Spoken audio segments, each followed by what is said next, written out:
Welcome to The Debate. Today, we're opening up a document that honestly, by all rights, should be the driest thing you read all year.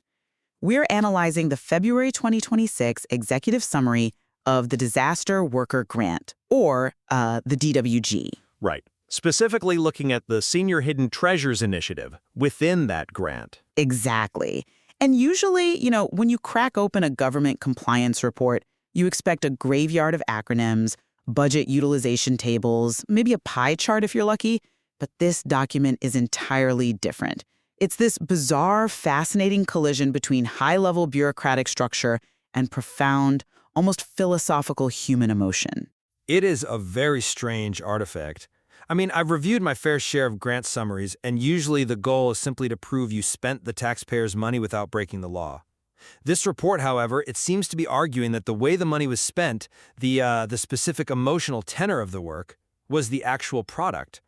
It literally lists love leads the way right alongside standard operating procedures and compliance rhythms. It's trying to measure the unmeasurable. And that sets the stage for the core tension we are debating today.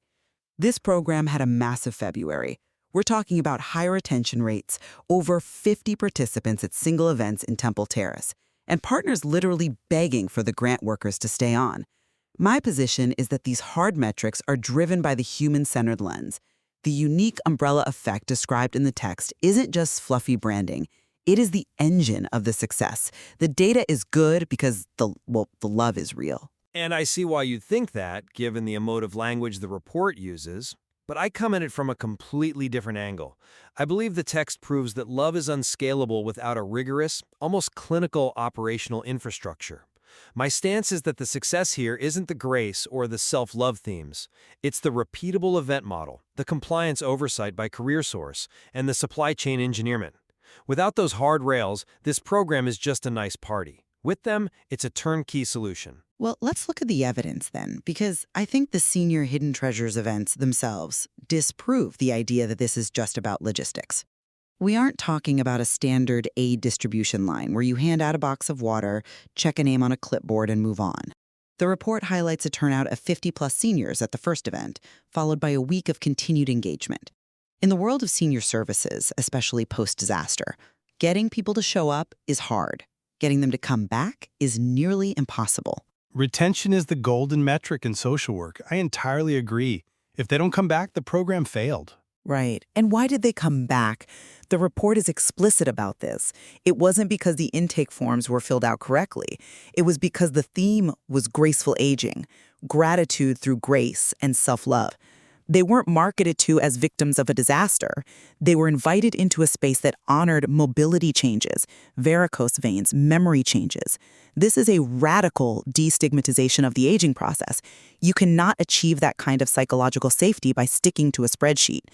The unique umbrella effect created a relational shelter where dignity was the primary currency. That's why the numbers are up. I think you're conflating the marketing strategy with the mechanical reality. How so? Let's look at the proof of concept section of the report. It's right there in black and white. The report doesn't attribute success to vibes. It attributes it to turnkey readiness. That is a manufacturing term. It means you turn the key and the engine starts. Why? Because institutional players like Manpower are handling the payroll and liability. CareerSource is handling the monthly reporting oversight. I'm not denying that payroll needs to be met. Obviously, if the checks don't clear, the workers don't show up. But it's more than just payroll. It's the repeatable event model. The reason this scaled to 50 people wasn't just because the invitation was nice. It was because the back-end logistics were watertight. The report highlights the creation of multilingual standard operating procedures, English, Haitian Creole, and Spanish. That transforms a casual gathering into a professionalized workforce solution. You can't scale a personality or a feeling of grace. You can only scale a process. If you don't have the SOPs, you don't have a program. You just have a charismatic person in a room. But a process without trust is just bureaucracy. I want to zoom in on this specific interaction with Dedicated Senior Medical Center because I think this is the smoking gun for my argument. The report notes that Emily and the team at Dedicated expressed a strong desire for services to continue. But look at what they asked for. They didn't just ask for unit of labor A to continue task B. They asked for the grant resources to be extended, yes. Specifically, they asked for Charlotta. They requested that Charlotta, the specific individual, remain through the end of the grant. This happened during a staffing continuity moment where resignation was on the table. The partner intervened because of community value. That is a specific relational bond. They wanted the person who had built the trust, not just a warm body filling a turnkey role. If your system is so perfect, why does the partner care which cog is in the machine? I'm sorry, but I just don't buy that interpretation. Let me tell you why. Because Charlotta is the interface of that system. I'm not saying that people don't matter, but I interpret that request differently. The report specifically says Dedicated is interested in using senior hidden treasures as a replicable turnkey solution. Replicable is the operative word there. They see Charlotta as the proof that the model works. They aren't in love with Charlotta, they're in love with the results she produces because she is following the protocol. Oh, come on. You're stripping the humanity out of a very human moment. You're completely ignoring the context of the staffing continuity moment. I'm looking at the strategic pivot mentioned in the exact same section. The report notes that Storm Squad Superheroes was intended to be introduced, but the focus shifted to senior opportunity based on the partner request. That is a logistical calculation. They had a resource, the DWG worker, and they applied it where the demand was highest. That is resource allocation, pure and simple. They want the turnkey solution extended because it solves a business problem for them, which is patient engagement and retention. They are a medical center. They need patients to show up. This grant solved that problem. But you're ignoring why the patients are engaged. You can allocate resources all day long. You can shift the Storm Squad to the Senior Squad. But if the senior citizens don't trust the person standing in front of them, they do not come back. The staffing continuity moment proves that the human element is the glue holding the turnkey model together. If you swap out Charlotta for someone who follows the SOPs perfectly but doesn't subscribe to the love leads the way philosophy, the turnkey solution rusts. The machine stops working because the fuel, which is trust, runs out. And yet, without the grant structure, Charlotta has no platform, she has no insurance, no safety protocols, no budget for the event. But let's move to an area where I think the structural argument is even stronger and where the love philosophy really meets the hard reality of engineering. The food. Yes, the food access. Brown's Catering. The report mentions they are supporting approximately 100 families weekly. 100 families? That is a supply chain operation. You don't feed 100 families on good intentions. It is an act of nourishment. The report aligns the food service with intentional connection and self-love. When they are serving food at the Temple Terrace events near the Wendy's area, it isn't described as a calorie drop. It's described as an act of dignity. It's about meeting a basic need to facilitate a higher emotional connection. The food is a tool for the love leads the way theme. It's comfort, it's cultural respect. That is the front-end experience, certainly. But I want you to look closely at the flavor restoration section. Note the trademark. Flavor restoration is trademarked. This is pure R&D. The report details engineering standards for texture and sensory comfort. It explicitly mentions eliminating metal-based preparation tools. Which is a beautiful, thoughtful gesture for seniors. It shows they actually care.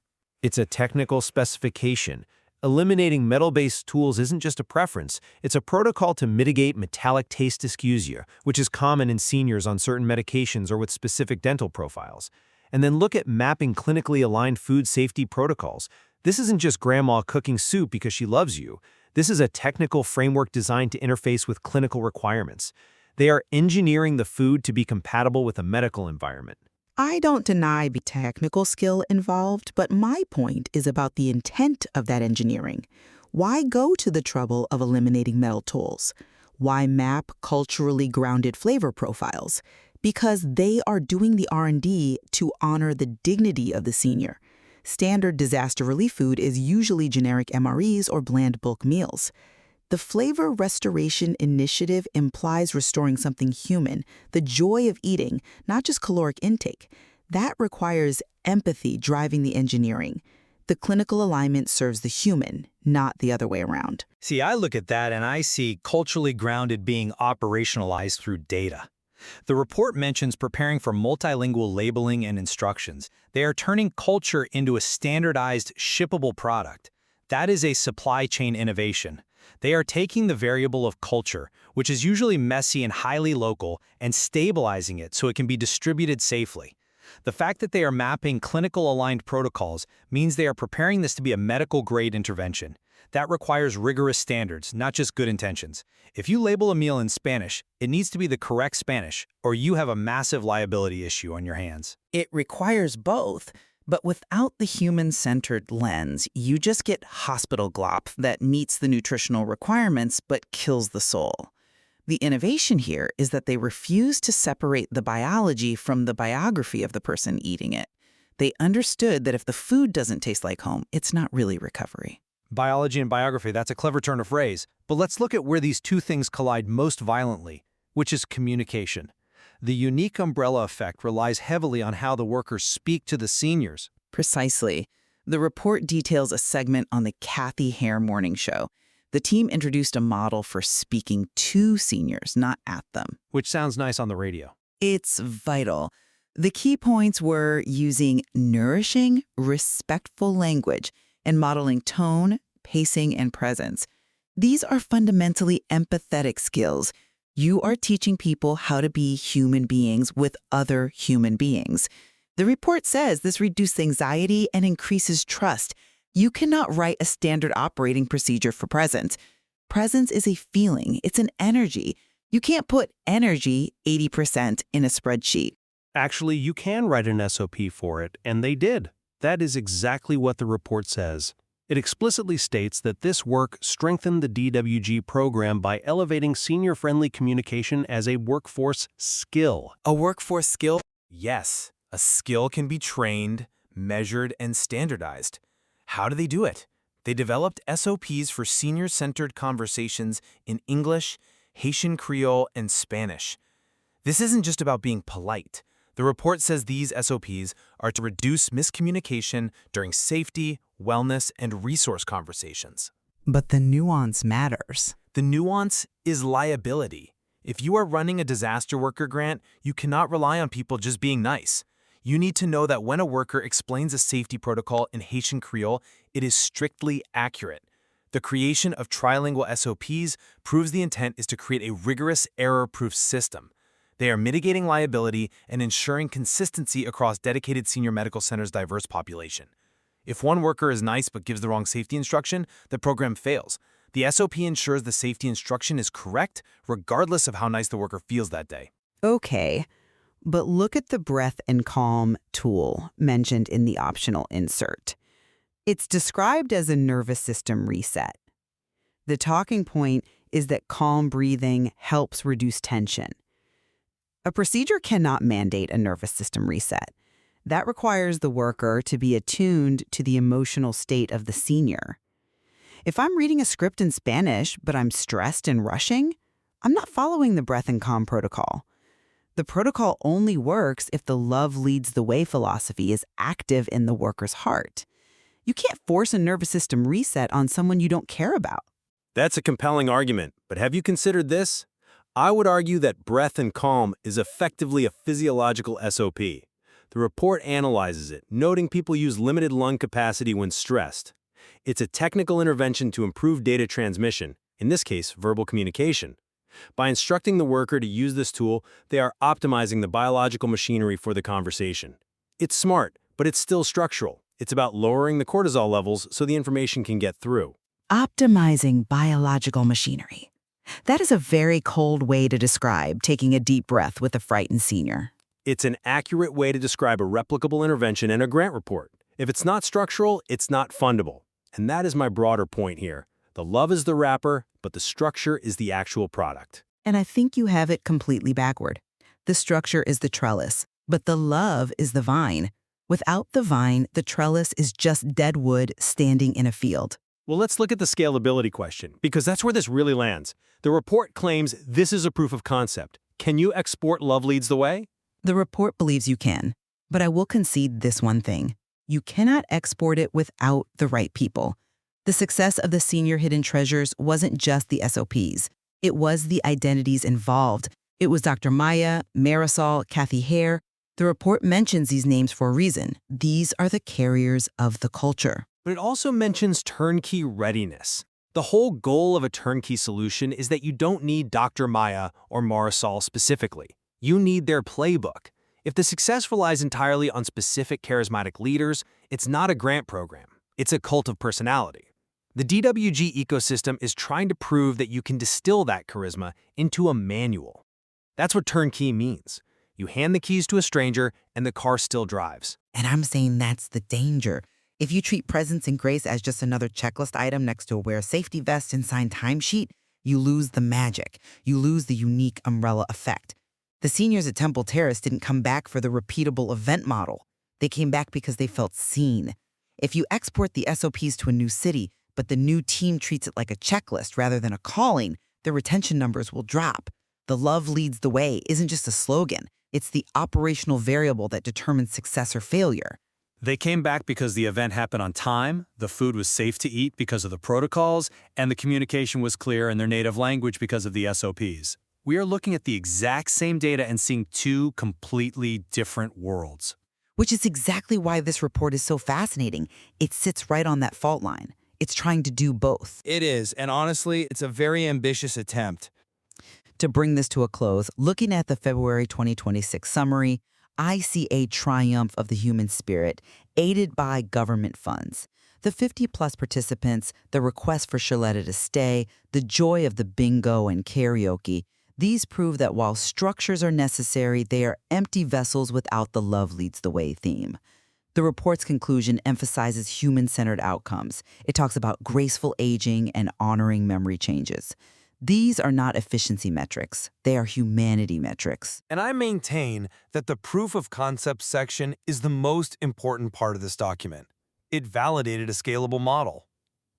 Without the compliance rhythm of CareerSource, the payroll infrastructure of Manpower, the R&D on metal-free preparation tools, and the trilingual SOPs, that joy would be localized, fleeting, and ultimately chaotic. The grant's success lies in its ability to professionalize empathy, to turn care into a workforce skill that can be deployed, tracked, and repeated. That is what makes it a disaster worker grant success, rather than just a successful party. Perhaps that is the synthesis here. The report describes a rare hybrid. It is a program that has successfully operationalized empathy. I can agree with that. It's a system designed to deliver grace. The question we leave our listeners with is this: can the unique umbrella effect actually be scaled to other regions, as the report suggests? Can you export this model without the specific identities of leaders like Dr. Maya or Marisol? Or are the SOPs and the turnkey operational manuals robust enough that they can carry the torch even if the original personalities move on? Is the love in the manual or in the people? That is the debate. Thank you for listening. Thank you.